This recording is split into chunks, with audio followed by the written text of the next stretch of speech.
အားလုံးပဲမင်္ဂလာပါကျွန်တော်ရဲ့နေဆိုင်ဂျူတိုနေပြီးတော့ပြန်နေကြိုလိုက်ပါတယ်အခုဒီဂျူတိုတွေကတော့ကျွန်တော်အနေနဲ့ Facebook page မှာဖြစ်လက်ဖြစ်ထားရှိတဲ့ပြဿနာတစ်ခုပေါ့နော်ဒါကတော့ကျွန်တော်တို့ဒီ Facebook video တင်လိုက်တဲ့ခါမှာကျွန်တော်တို့ဒီ publishing error ပေါ့နော်အဲ့ဒီဖြစ်တဲ့ error ကိုကျွန်တော်တို့ကဘယ်လိုမျိုးပြန်ပြီးတော့ဖြေရှင်းရမလဲဆိုတော့လုပ်ပြပေးမှာဖြစ်ပါတယ်မကြသေးခင်ကပဲကျွန်တော်ရဲ့ channel မှာ video တစ်ပုဒ်တင်လိုက်တယ်ဒီ video တစ်ပုဒ်ကကျွန်တော်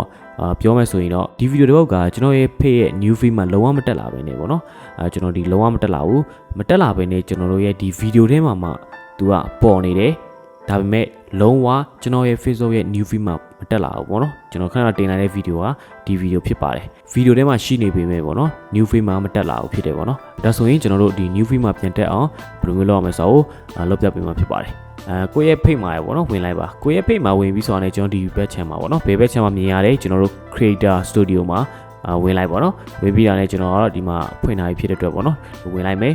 ဒီမှာသူပြောတာတော့ခဏတော့တင်လိုက်ပြီပေါ့နော်โอเคဒါဆိုရင်ကျွန်တော်တို့ဘယ်လိုလုပ်မလဲဆိုရင်တော့ဒီ public မှာကျွန်တော်တို့ဝင်လိုက်ပါ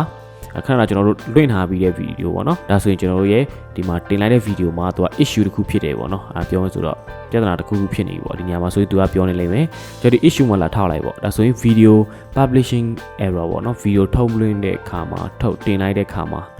error တက်သွားတာပေါ့။ဘာဖြစ်လဲဆိုတော့ကျွန်တော်ထင်တာကတော့ကိုယ့်ရဲ့ internet ပေါ်မှာလည်းမူတည်တယ်။ဒါမှမဟုတ်ကိုယ့်ဒီများစွာသောကိုယ့်ပြဿနာမျိုးရှိတာပေါ့နော်။ကျွန်တော်တင်လိုက်တဲ့အခါမှာဒီတွေ့ကြပေါ့။အရင်ကတော့အသိမဖြစ်လို့ဘူးဒါပေမဲ့နောက်ပိုင်းကျွန်တော်တင်တဲ့အခါမှာတစ်ခါလေကြာရင်ဖြစ်လာတာပေါ့နော်။ဒီပြဿနာကိုကျွန်တော်မဖြေရှင်းခင်မှာကျွန်တော်စာချက်ဖတ်ကြည့်ရအောင်ပေါ့နော်။ဒီနေရာမှာဆိုသူပြောတယ်ဒီပြဿနာဖြစ်တယ်ပေါ့နော်။ဟို publishing လုပ်လိုက်တဲ့အခါမှာ error တစ်ခုတက်သွားတယ်ပေါ့။ video တော့တင်ထားရတာပေမဲ့ကိုယ့်ရဲ့ဒီ new feed မှာပေါ်မှာမဟုတ်ဘူးပေါ့နော်သူကတော့ပြောတယ်အကယ်၍ကိုကဒီ video ကိုပြန်ပြီးတော့တင်လိုက်တဲ့အခါမှာဆိုရင်သူကတော့အသစ်တစ်ပုဒ်ပြန်ပြီးတော့တင်ပေးလိုက်မယ်ဒါပေမဲ့ပေါ့နော်ဒီ video အဟောင်းကတော့ကြန့်ရှိနေမယ်အဲ့ဆိုရင်ဒီကြန့်ရှိနေတဲ့ video ကိုလည်းကိုယ်အနေနဲ့ဖြတ်လိုက်လို့လည်းရတယ်ပေါ့နော်ဘာမှမဖြစ်ဘူးအဲ့ဆိုရင် video အသစ်ပြန်လုပ်ပြီးဆိုရင်ဒီ video အဟောင်းကိုလည်းဖြတ်ရင်လည်းကိစ္စမရှိဘူးပေါ့နော်ဒါဆိုရင်ကျွန်တော်တို့ဘယ်လိုမျိုးဖြေရှင်းရမလဲဆိုရင်တော့ report now ကိုနှိပ်ပေးရမှာဖြစ်ပါတယ် okay ဒါဆိုရင်ကျွန်တော် report now ကိုနှိပ်လိုက်ပါမယ်ဒီ box လေးကြာလာတဲ့ခါမှာကျွန်တော်တို့ကဘာမှလုပ်စရာမလိုပါဘူးပေါ့နော်ကိုကလည်းပုံမှန်ရေးထားပြီးသားအရာတွေကိုရေးထားတဲ့ဟာတွေကအကုန်လုံးကတော့ဒီတိုင်းပဲဖြစ်နေမှာပေါ့နော်ဒါဆိုရင်ကျွန်တော်ကဘာလုပ်ရမလဲဆိုရင်တော့ next ကိုလည်းတွားမယ်ပေါ့နော် next ကိုတွားပြီးတော့ကျွန်တော်တို့ကဒီနေရာမှာဆိုရင်ကျွန်တော်တို့ new feed ကိုပုံမှန်ပိတ်ထားတယ်ဆိုရင်ပေါ့နော်ဒီလိုမျိုးပုံစံဖြစ်နေတယ်ဆိုရင်ကျွန်တော် new feed ကိုအမတ်ပေးထားမယ်ပြီးတဲ့ခါမှာalong embedding ပေါ့နော်အဲ့ဒါလေးကိုကျွန်တော်တို့ကအမတ်ချစ်ထားပေးမယ်ပေါ့နော်ကျန်တဲ့ဟာတော့လောက်စရာမလိုဒီနေရာမှာကျွန်တော်တို့ public now ပေါ့နော်အဲ့ဆိုရင်ကျွန်တော်ကခါလေး finish ကိုနှိပ်လိုက်မယ်ဆိုရင် video ကတန်းပြီးတော့ public ဖြစ်သွားမှာဖြစ်ပါတယ်ဒါဆိုရင်ကျွန်တော် public ကိုနှိပ်လိုက်မယ်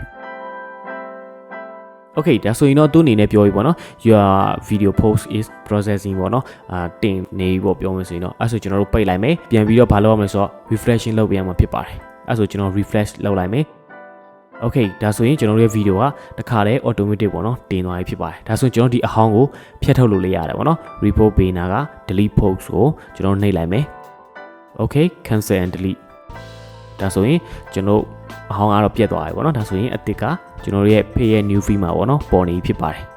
okay ဒါဆိုရင်ကျွန်တော်အောက်ကိုဆွဲချကြည့်မယ်ဆိုရင်ဒီနေရာမှာဆိုရင်ကျွန်တော်တို့ video ကတင်သွားပြီဖြစ်ပါတယ်ကျွန်တော်ဒီ video လေးကတော့ဒီလောက်ပါပဲအားလုံးပဲကြိုက်နေတဲ့မလို့မျှော်လင့်ပါတယ်နောက်ထပ်ကြည့်လို့တဲ့တွေကိုလည်းကျွန်တော်အနေနဲ့ဆက်လုပ်တော့မှာဖြစ်တဲ့အတွက်ပေါ့နော်ကျွန်တော်ရဲ့ channel လေးကို subscribe လုပ်ထားပေးဖို့တောင်းဆိုချင်ပါတယ်ခေါင်းလောင်းလေးကိုနှိပ်ထားခြင်းအဖြစ်လည်းပေါ့နော် video သစ်တွေတင်နိုင်အချိန်မီလေ့လာနိုင်မှာဖြစ်ပါတယ်ကျေးဇူးတင်ပါတယ်